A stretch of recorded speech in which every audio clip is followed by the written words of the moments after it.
it's enormous to be able to take 2 poets a year and further them on. It's one of the high points of our year when we can bring together people not only from our university but from outside the university to celebrate some of the best writing in America.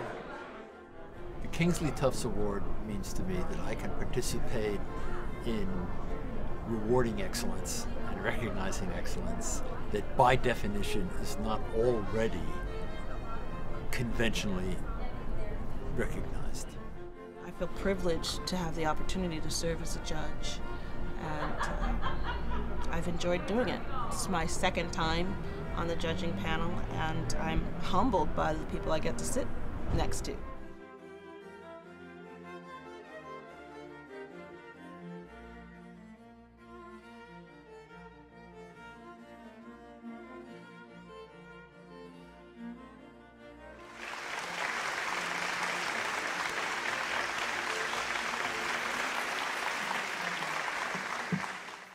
This is called Misreading Pennsylvania. When the 7th salvo of silver flashes cued the blue floaters for the 7th time, blotting the smaller letters from their sashes, I mispronounced misreading, made it rhyme with misleading. Pissed off her agent. Misinformation, who steamed out to smoke. But the style writers covering the pageant called it an unconscious masterstroke. So I became the master of near misses. The work kept coming. You must be mistaken. I transposed to the Pork Products Princess panel, and you should have seen Miss Bacon. They ate it up, though. It was liberating. Within a month, I didn't even need my teleprompter. Cheating was creating. Believing anything I couldn't read, I crushed my quadrifocals. People shed their crosshairs and acquired a layer of fuzz. Consequence came uncoupled. What I said, I saw, and what I saw was what I was.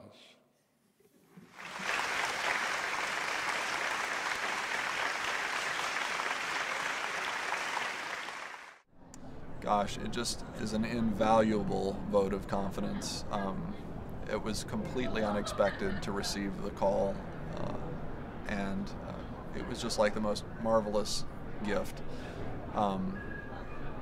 The money is very useful. I think virtually all poets live in something close to poverty, and so I can't pretend that the money isn't valuable, but more than anything, the value is feeling that your work has found a receptive audience, feeling that discerning readers of poetry have read your book and liked it and wanted to reward their enthusiasm, wanted to reward you for your work and your commitment. That is the ultimate sort of affirmation, and as I say, it's given me so much energy and so much just desire to continue writing. It's a very valuable affirmation. This is a poem, the idea for which came to me after watching an episode of the Ken Burns documentary Jazz. The saxophone player, Charlie Parker, apparently was on a ride in the country with some friends, and one of his friends told him that he or she had heard that cows respond very well to music, and Parker had insisted that his friends stop the car. They were out in the country. He got out of the car, assembled his saxophone, walked into a field, approached a cow, and began serenading it with his sax. And this, I have the knowledge, has inspired more than one poem. In fact, since I read it yesterday, I've been given a copy of another poem inspired by this very same episode. So there's something about it that provokes poetry. In any event, this is Bird Plays to a Cow. 50 years from now, a writer writing about me, playing to this cow, will call the cow he. There's her udder, plain as an udder, and yet something about what people want a cow or an audience to be.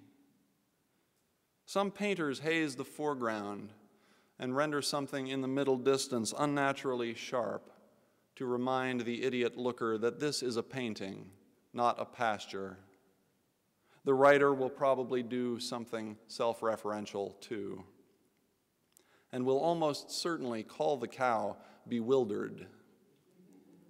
Bewildered, as though I strode out here expecting her to nod in time or stand on two hooves and applaud, as though cows stand around waiting for something, and not just anything, to come along.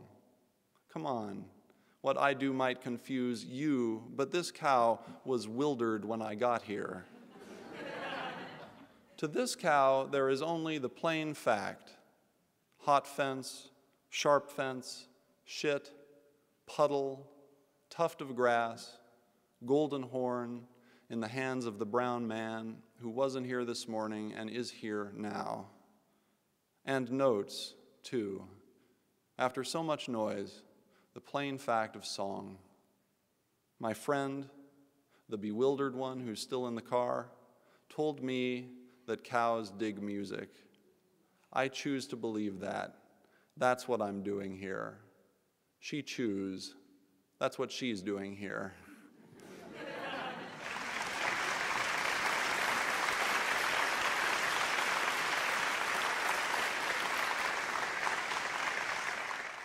For me, as a judge, every year it means I get the opportunity to read the tremendous work being produced by poets all across this country.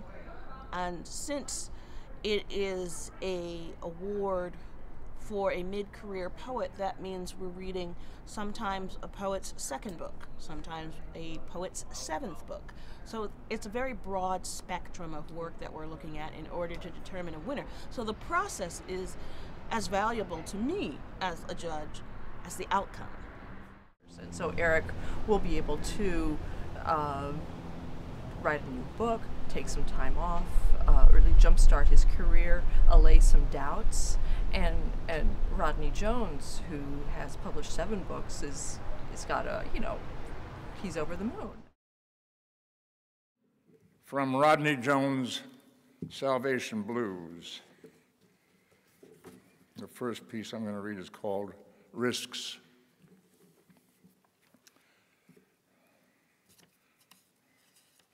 I had not seen how dangerous the country was until he gunned it, downshifted into third, and split the seam between the station wagon going east and the tractor trailer going west. The needle dead on the speedometer's horizon, all of us tarred black from a day of laying pipe, the cold buds like tickets in our greasy fingers, him hollering fuckers and us begging, "Stop, you son of a bitch, Jimmy, stop this thing, let me out." We would go to college.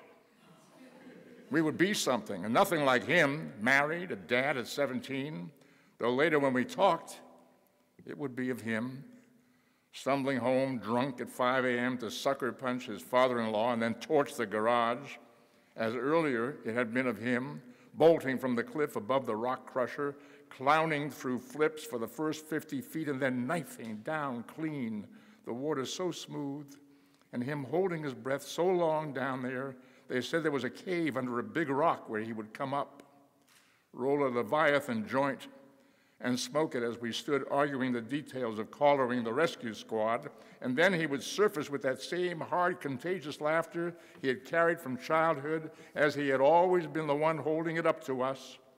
The tattoos, the muscles, the slick back hair, sassing and taunting even when he'd gone to Nam, and the dozen shit jobs and the pen.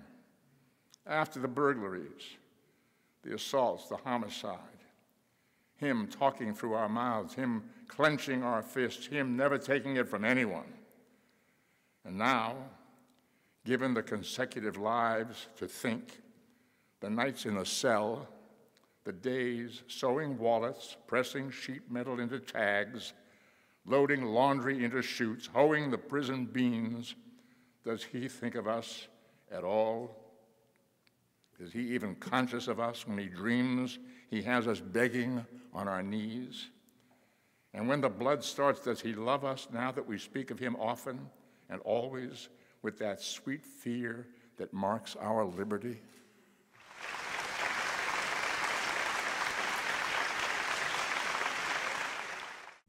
The Kingsley Tufts Award is not just for me, but for poetry. It's a statement of the importance of of poetry. That poetry is valued, and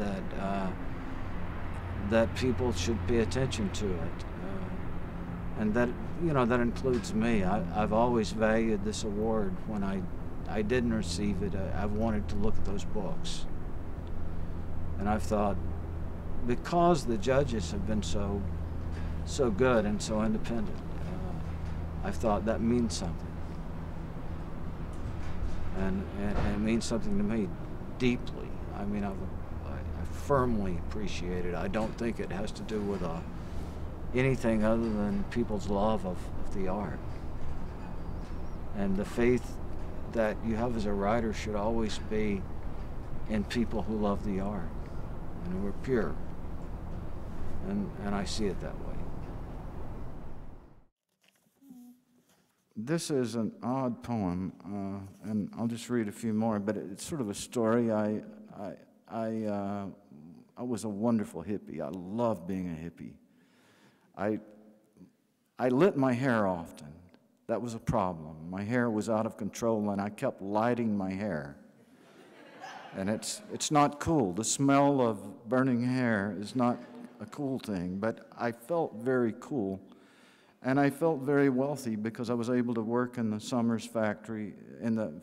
factories in the summer, and my parents were generous and believed in education, and I was able to be a hippie 9 months a year, and it was a great life. And at some point, I just ran out of money, and I had to go to work. And it was so odd being around people who were talking about compromising and taking a job suddenly, and being cast out of this sort of middle-class world into the world of the wallpaper warehouse where I was working. So this is no doubt a lie about all of that. It's called Not See Again. Long I partied hearty with Hogdo and Weird Harold, one of the hippies waiting the orbit of the strobing joint, talking sidemen on the liner notes of albums and exotic booby traps of Cambodia and Vietnam, until out of money I compromised and took a job, working beside Floyd, a pinkish African-American with tattoos up his neck and improbably orange hair. Meeting, we'd hardly speak, passing the paper slip, we'd consult separately, filling the same order. Loading boxes on the warehouse's high shelves, I thought of the sports car elect, free those afternoons to motor past the magnolias and daffodils of Greek Row, and assistant professors cooing toward whispering trysts and borrowed efficiencies, and desperate women shimmying onto the mirrored stage of the Pussycat to bare and jiggle their breast for crystal meth. But also, oddly, each day I grew more attached to the unspoken etiquettes of that work, to the secretary Jane, who materialized each morning, split skirt flashing from her Triumph's green shine, and to the men, each with his legend and games. There was Dalton, infamous for his marriage to an heiress, and Baird, who'd served 2 years for manslaughter after accidentally shooting his wife while trying to kill another woman. And others remembered faintly from remarks, "Boss don't fuck with me, knows I cut him." They called me Buttcut, Shorty, the Presbyterian, and wanted to know what the notebook was for. "I'm studying the poetry of Christopher Marlowe," I would say, and someone would answer, "Huh?" Not that "huh" meant anything anyone would want to study. Even shipping clerks know poetry means romance. All day, Floyd would croon at the top of his bad voice the Temptations, Otis Redding, or Stevie Wonder. And one afternoon, he cornered Roy, the foreman, to say how the night before he had met a woman in a bar, and when the bar shut down, they'd gone to a party way out in the country. A house, music, dancing, more drinking, and this is where it got fuzzy. Either the lights had gone out and there'd been a fight, or there hadn't. But when he came to the next morning, the car was missing and the girl. Roy looked at Floyd the way a roofer looks at sleet. "God damn," he said, and shook his head. But the next morning, daybreak, he picked us up and we rode around looking for Floyd's car. Roy drove slowly, grunting as he sucked his pipe. We circled, hollering to families on porches. Whenever Floyd seemed to remember a bridge or barn, by 11 o'clock, we'd stop twice for beer. It hurt Floyd to ask Roy for help, to admit it wasn't the car, a rusted out and bunged up Oldsmobile he wanted to find, but the girl. Roy spoke in an urgently deliberate patois of South Carolina, which seemed, in the way the words got jammed and the way the vowels dragged the voice through the consonants, to be more singing impediment than speech. Dalton mumbled of the 50s on the Riviera, and as he got drunker, Baird kept pitching in. I told the bitch, come back, your ass is mine. Okay, it wasn't poetry, but it made Floyd laugh. We didn't find the car. Christopher Marlowe never finished his translation of Hero and Leander. By dark, we'd finished our last 6-pack of malt liquor. The stars had just come out.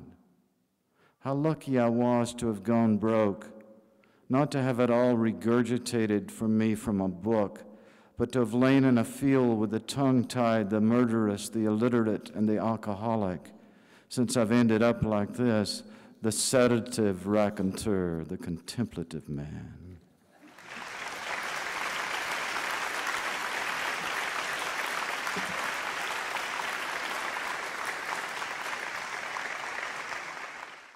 Well, it's one of the most lucrative and most important competitions in the nation.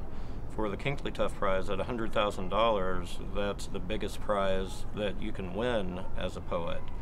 And so in that sense, it's incredibly important for poets and for poetry to be able to award that level of support.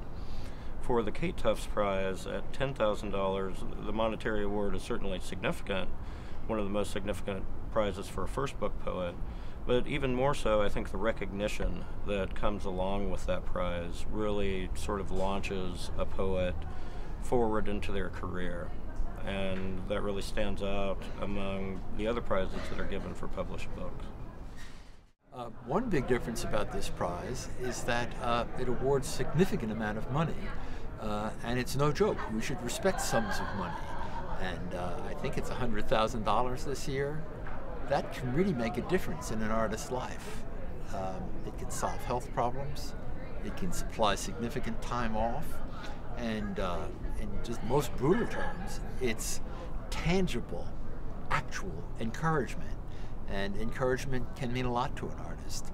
So one thing unique about this prize is its size. Another thing I love about it is that this couple, who are not fabulously wealthy, very personally, because they loved writing and loved poetry, Kingsley and Kate Tufts designed the two-part prize. And in what I like to think of as a fairly American, characteristically American way, it was invented by a couple of people. It doesn't represent some religious institution or academic institution. It's not from a corporation. It's from two not splendidly wealthy people who decided this is what they wanted to do with their financial resources. Tonight we're celebrating some visionaries, apart from the poets. We're celebrating one of my predecessors, a president, who saw the possibility of creating this award and making it something of lasting value.